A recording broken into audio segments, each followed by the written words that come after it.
यहाँ पर आपको खबर देंगे, इज़दादी दहशतगर्दी अदालत लाहौर ने बानी पीटीआई के 9 मई के 8 मुकदमात में दरख्वास्त जमानत पर फैसला महफूज कर लिया है। मजीद जानते हैं डॉन न्यूज के नुमाइंदे मियां शोएब से। जी मियां शोएब, फैसला महफूज कर लिया गया है, कब तक सुनाया जाएगा? जी बिल्कुल, इज़दादी दहशतगर्दी अदालत ने बानी पीटीआई के 9 मई के 8 मुकदमात में जो दरख्वास्तों पर जमात पर फैसला महफूज कर लिया है। इज़दादी दहशतगर्दी अदालत के एडमिन जज मंजर अली गिल की जानिब से जो है वो समाअत की गई। अदालत ने दोनों जानिब से दलाइल सुनने के बाद फैसला महफूज किया है। प्रोसिक्यूशन की जानिब से ये दलाइल दिए गए कि इनके जो केस के फैसले हैं वो इंटरनेशनल सतह पर जाते हैं कि ये मुल्क को बांग्लादेश बनाना चाहते थे। इनकी जो कोशिश है वो नाकाम हुई और इनके तमाम जो केसेस हैं उसमें हालात और वाक़यात मुख्तलिफ होते हैं।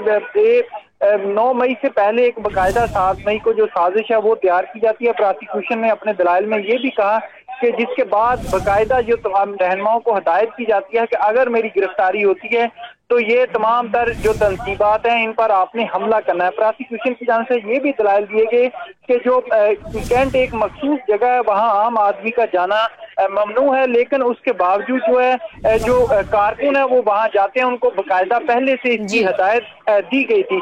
इसके साथ साथ जो है बानी पीटीआई के वकील की जानिब से जो दलाइल दिए गए उसमें कहा गया कि जो पुलिस की जानिब से जो मुकदमा दर्ज किए गए हैं उन वो तमाम तर जो तारीखें हैं वो 9 मई के बाद 10 और 11 तारीख को जो मुकदमा दर्ज किए जाते हैं और इन दिनों में जो है वो मेरे मौकल जो थे वो जेल में थे, वो किस तरह तमाम तर ये वाक़यात कर सकते थे। इसके साथ साथ जो बैरिस्टर सलमान सफदर की जानिब से ये भी दलाइल दिए गए कि जो मुकदमात है उनमें ये कहा गया कि ये साजिश चक्री के इलाके में की गई। तो फिर उसके बाद साथ ही जो है ये कहा जाता है कि ये साजिश सोशल मीडिया पर की गई। इनके पास जो एक सबूत जो है वो दलाइल नहीं है कि कहाँ साजिश हुई, किसने की, किसके सामने की, ये तमाम चीजें अदालत में नहीं बताई जाती।